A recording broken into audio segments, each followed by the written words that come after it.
तो बाग के फूलों की सुगंधी जो महात्मा जी की नाक में गई। महात्मा जी बोले, आहा, इस बाग के फूलों की सुगंधी ने मेरी नाक में बहुत आनंद दिया है, मैं इस बाग के अंदर जरूर जाऊंगा।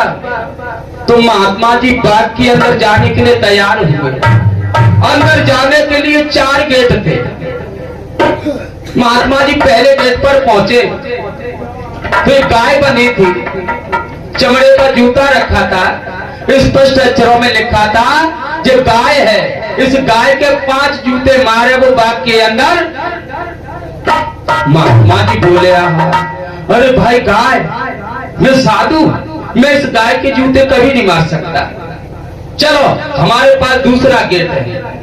दूसरे गेट पर जो महात्मा जी पहुंचे तो मांस रखा था, प्लेट में पका हुआ मांस, और उस पर स्पष्ट लिखा कि मांस का सेवन करे वो इस बाग के अंदर जाए। महात्मा जी बोले, मैं साधु, अरे जीव हत्या करना तो बहुत बड़ा पाप होता है, मैं इसका सेवन ना ना ना मैं कभी नहीं करूंगा। चलो हम तीसरे गेट से चलते हैं। तीसरे गेट पर 18-20 साल की लड़की खड़ी थी, 16 श्रृंगार करके खड़ी थी, और उस पर स्पष्ट लिखा था कि जो वैश्या है इसके साथ में काला मोह करे वो बाग के अंदर। महात्मा जी बोले, ऐसा दुष्कृत्य मैं कभी नहीं कर सकता हूं। एक गेट और बचा मेरे पास। चौथे गेट पर महात्मा जी पहुंचे तो एक शराब की बोतल रंगी टेबल पर रखी थी, उस पर लिखा कि ये शराब का सेवन करे वो बाग के अंदर जाए।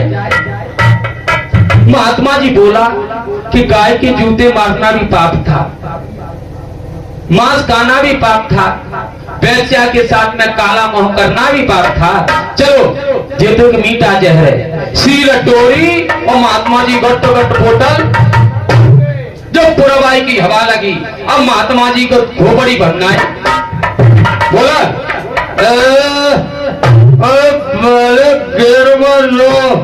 ज्ञान लिखा था, गाय के 5 जूते, अरे कुछ नहीं, मैं साली का भी 10 जूते मारूंगा। किसने दिलवाए? आदमी हंस रहा है, गधार हो रहा है। अरे हमारी और आपकी सरकार में क्या हो रहा है? बकता हुआ महात्मा जी चला। बोले, सबरी के गुरु मतिंग ऋषि 1 साल में एक हाथी मारते थे, वो उसका मांस खा करके भजन करते थे। अरे वो रोज खाते थे, तो मैं आज खा लूंगा, कौन सा पहाड़ टूट जाएगा। मांस भी खा लिया और लोगों से वैश्या से भी भ्रष्ट हो गया। सब कार्य किसने कराए? अच्छी चीज है, इसीलिए तो उनने कहा था देशराज जी ने, काया से चाम जाए, हित से बाम जाए, जेब से दाम जाए, रूप जाए अंग से, अच्छो कर्म जाए, बिरादरी में शर्म जाए, 1300 धर्म जाए जा दारू के प्रसंग से। एक हमारी बहन आपके लिए अपने परिवार को, अपने भाई को, माता पिता को, अपने घर को छोड़ करके आती है, मगर शराब पी करके हम अपनी बहना की इज्जत भी नहीं कर पाते, परवरिश भी नहीं कर पाते। क्या हमारा पति का यही धर्म है? इसलिए मैं आज आपसे भीख मांगना चाहता हूं कि भाई ये शराब नहीं पिए, आपके बच्चे भटक जाएंगे। तो याद रखो, तन मन धन और अकल चुरावे, करती बुद्धि मता दारू, और फिर भी लोग तुझे पीते, क्या कारण हमें बता दारू।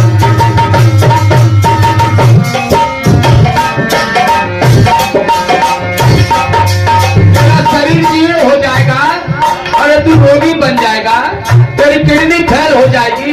अभी शरीर के अंग की कीमत का तुझे मालूम नहीं। किडनी फेल होगी जब हॉस्पिटल जाएगा, डॉक्टर पूछेगा इसकी किडनी खराब है, डॉक्टर साहब कितने की पड़ेगी? 40 लाख रुपए। जब मालूम पड़ेगा शरीर की कीमत।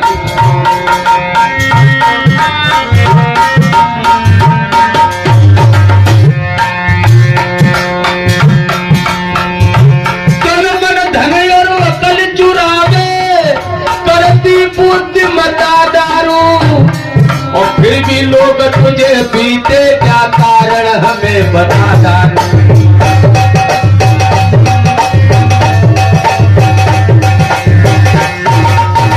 मगर मेरी तो समझ में भी नहीं आता है। भाव में महंगी स्वाद में कड़वी और तीछा तेज जठर फूटे और पी के राबड़ बनो फिरे और उतर जाए नस नस टूटे।